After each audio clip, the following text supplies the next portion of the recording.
namaku Mayu. Di sini aku sebagai owner dan head chef dari Terserah Mayu. Aku di sini bergerak di bidang F&B, terutama untuk pastry sama pasta.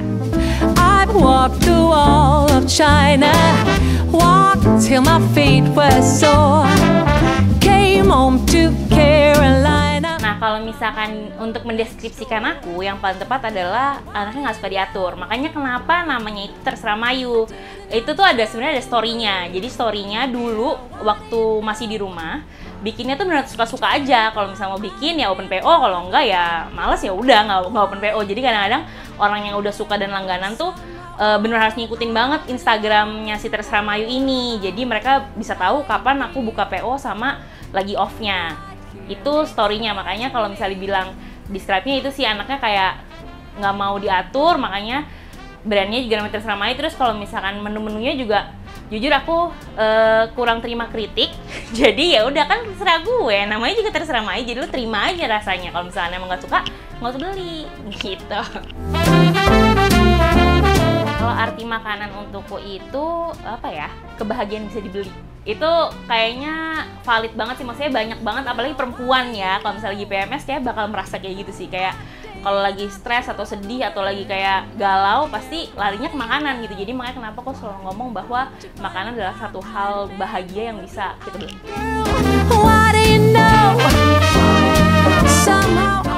Kalau diartiin sebagai makanan, aku apa ya? Mungkin tiramisu kali ya. Karena aku itu anaknya sebenarnya kalau misalnya tiramisu kan kayaknya tuh kesannya kayak strong gitu, kayak strong, padahal dalamnya benyek, tapi rasanya manis, terus creamy, terus agak dinginnya ada juga, tapi kalau misalnya dijadiin satu tuh enak gitu. Itu kayaknya aku deh.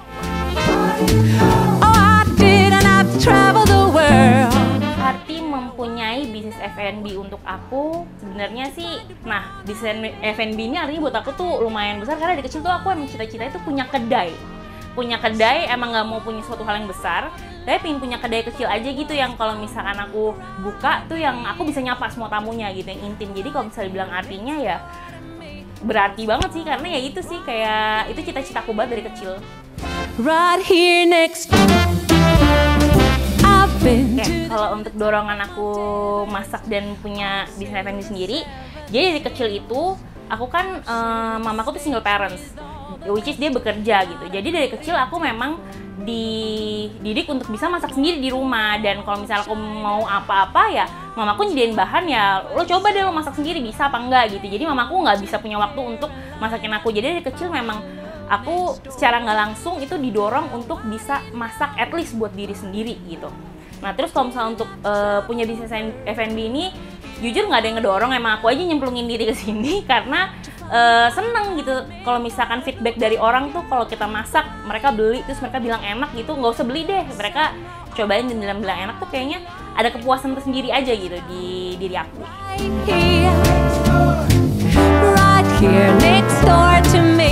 Oke. Konsepsi Terserah Mayu ini sebenarnya ya dari namanya kelihatan ya terserah aja gitu. Nah saat itu aku emang bikin pie yang pokoknya intinya aku pingin makanan yang memang belum pernah ada. Ya aku nggak tahu ya, maksudnya ini kayak aku belum pernah menemukan aja sih pie yang aku bikinnya tuh crushnya manis, abis itu fillingnya tuh asin, abis itu vegetarian friendly, tapi ada juga yang aku bikin akhirnya nggak vegetarian friendly juga. Jadi intinya si Terserah Mayu ini adalah makanan-makanan yang sebenarnya jarang ada sih, tapi yang kenapa aku bisa pede aku ngomong pieku belum pernah ada, emang kayak setiap orang yang beli sama aku kayak, Mbak aku belum pernah ngerasain yang kayak gini deh gitu. Jadinya memang itu sih tujuanku, kayak menciptakan suatu hal yang nggak ada, karena kan bintangku Aquarius, jadi nggak suka yang ada mainstreamnya gitu. Jadinya nggak mau bikin hal-hal yang udah pernah dibikin orang, jadi aku mencari apa yang bisa gue buat yang kayaknya orang bakal suka tapi nggak mainstream gitu. Itu sih konsepnya. Still I found my love next door. Kalau signature dish dari Terserah Mayu itu adalah si pie jamur kerajaan. Kenapa ngomongnya pie jamur kerajaan? Karena memang bahan-bahannya itu aku pilih yang high quality. Jadi itu kejunya itu aku pakai 3 macam keju, Abis itu jamurnya itu aku pakainya shiitake juga yang memang grade-nya lumayan mahal. Abis itu pie crust-nya pun premium. Itu yang emang orang tuh banyak repeater order tuh si pie jamur kerajaan. Jadi itu aku bisa bilang signature.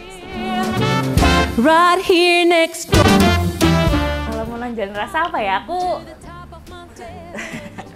kalau misalkan nonjolin rasa yang ada di sini tuh aku pinginnya yang otomatis yang keju banget tapi nggak enak, karena kan di otak kita tuh kalau misalkan keju tuh kayaknya mahteh gitu, kayak belenek gitu. Nah kalau misalkan ini aku bikinnya kecil, jadinya orang tuh bisa makan berkali-kali. Dan banyak juga yang bilang, ini bukan aku ya yang menilai, jadi orang bilang yang beli creamy tapi nggak enak gitu. Nah itu emang yang aku pingin tuju tuh rasanya ke situ. I didn't have to travel the world. Yeah, what do you know?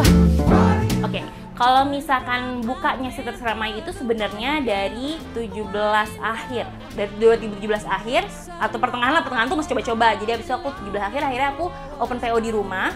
Tapi kalau misalkan untuk buka toko ini, si kedai ini tuh baru dari November 2020.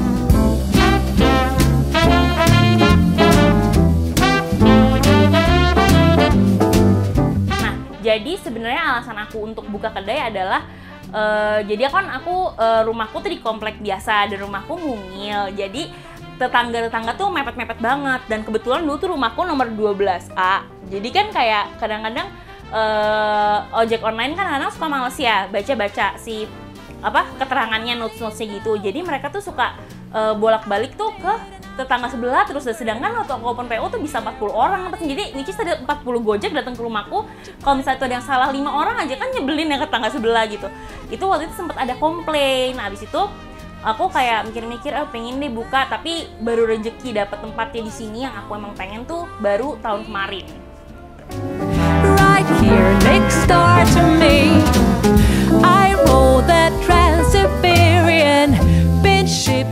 Kalau ngomongin staffku, buat aku tuh sangat membantu banget sih. Maksudnya ngomongnya, dia bisa dibilang teman juga, karena aku memperlakukan staffku tuh bener-bener kayak teman main aja. Maksudnya kayak mereka mau ngobrol apa aja sama aku tuh bisa, karena aku memang maunya kedai kecil, jadi otomatis aku sama staffku pun harus punya keintiman. Jadi kita ada kerjasama di situ. Terus mereka juga sebagai penghibur juga dan sebagai penyemangatku untuk aku terus berkembang biar mereka pun bisa sejahtera nantinya. Right here next door to me. Kak Mayu orangnya baik, belajar banyak juga sih di sini, bisa masak. Terus ya baik sih, Kak Mayu orangnya asik, nggak kayak galak gitu, nggak pernah ngomel juga. Lebih bisa mandiri juga kan, apalagi Agatha kan baru pertama kali kerja di sini. Ya jadi lebih banyak dapat pelajaran aja. All of China, walked till my feet were sore. Came home to Carolina. Nah, yang paling lucu sebenarnya ini sih, staffku itu kan masih masih muda-muda banget ya. Jadi mereka tuh yang lumayan seru gitu. Mereka kak kita bikin TikTok dong kak, apa segala macam, yang aku tuh nggak pernah kepikiran gitu. Terus kalau misalnya lagi rush hour juga sering kali kita kayak bisa yang saking hebohnya tuh bisa kayak tiba-tiba nuang spaghetti tumpah ke lantai apa segala macam. Itu sering banget, udah kayak Hell's Kitchen tapi nggak health gitu. Ini kayak bener-bener bercanda aja gitu. Maksudnya untungnya mereka juga orangnya tuh fun, jadinya seribet apapun kita di dapur kita bisa ketawa-ketawa aja sih.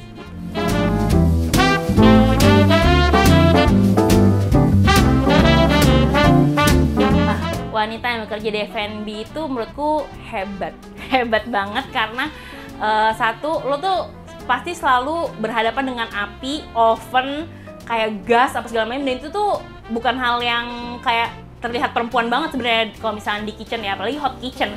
Itu tuh kayak pori-pori lu pasti bakal gede, nggak mungkin pori-pori lu kecil-kecil. Makanya suka heran sama photoshoot yang kok lu cantik banget di dapur, nggak mungkin nih terjadi gitu. Terus habis itu kepotong ya udah pasti pernah. Habis itu kena oven sering kali terjadi. Jadi kayak hebat sih, maksudnya yang memilih untuk bisnis F&B itu hebat, bisa mengambil resiko yang bisa merusak badannya gitu istilahnya. Tapi menyenangkan aja sih tetap menurutku. I roll that Trans-Siberian bin been shipwrecked and washed ashore. God travels. Kalau yang namanya lika-liku di F&B itu udah pasti tentang konsistensi kita menjual ya. Jadi sebenarnya kalau misalkan soal penjualan itu pasti bikin kita down banget kadang-kadang. Karena kan jualan itu nggak akan selalu laku. Di 3 tahun kemarin aku di rumah tuh ada banget yang aku buka setiap hari tuh ada banget kayak sehari tuh nggak ada yang beli sama sekali. Tapi itu nggak bisa kita nggak bisa menyalahkan keadaan juga. Berarti memang mungkin kita kurang promo dan mungkin orang lagi bosan aja sama makanan kita gitu. Karena kan pilihan makanan apalagi di Jakarta ya banyak banget pilihannya. Jadi mengandalkan faktor luck kita aja gitu. Jadi harus ada yang kita usahain. Jadinya memang down-nya itu ketika kita udah semangat nih nyiapin masakan apa segala macam sausnya apa gitu-gitu tapi hari itu nggak ada yang beli gitu. Nah itu sampai sekarang pun aku masih belajar banget untuk bisa menerima kalau ya udah kalau hari sepi ya nggak apa-apa gitu loh. Maksudnya yang sepi itu bukan cuma lo doang loh, maksudnya banyak orang di luar sana yang jualan juga hari ini mungkin nggak ada yang laku, tapi kan nanti besok ada hari besoknya lagi. Jadi nggak bisa kita menilai jualan kita laku atau nggak cuma dalam 1 hari aja.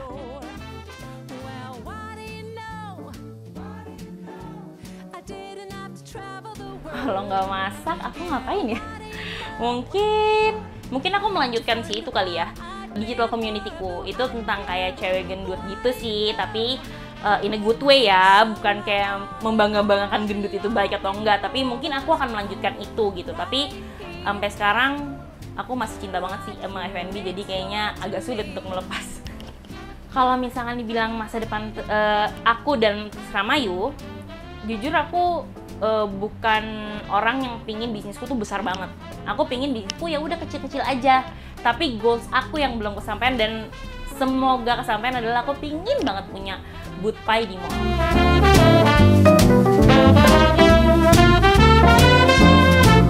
Kalau tips and trick buat kalian yang mau buka bisnis F&B, menurutku ya carilah bisnis yang memang belum banyak dijual gitu, karena pesaing kalian pun juga jadi lebih sedikit kompetitornya. Karena balik lagi di zaman anak sekarang ini jarang ada orang yang loyal. Loyalitas tuh sekarang untuk apalagi untuk makanan ya, itu jarang banget. Mereka pasti lebih milih untuk suatu hal yang baru walaupun mungkin itu belum tuh enak gitu, tapi mereka lebih milih untuk mencoba. Jadi inovatif harus, habis itu mentalnya harus kuat banget untuk menghadapi ojol, habis itu untuk menghadapi klien juga itu harus kuat banget mentalnya karena banyak yang unik-unik. Habis itu kalau misalkan kalian itu jangan mau diatur sama customer, kalau itu menurutku, karena kalian tuh pasti punya standar sendiri kalau misalkan kalian mau jualan. Jadi kalau misalkan ada orang kritik ini itu nggak apa-apa, maksudnya kalau misalkan yang menurut kalian perlu diubah nggak apa, tapi kalau menurut kalian itu udah ciri khas kalian jangan pernah mau dirubah karena memang itu udah standar kalian gitu. Jadi jangan pernah mau bukan yang nggak mau dengar customer ya, tapi maksudnya hal-hal yang prinsip yang punya kalian bisnis F&B kalian jangan pernah kalian rubah aja gitu. Was found right here next door to me was found. Jangan lupa di like, comment, subscribe YouTube-nya Turaber RT2.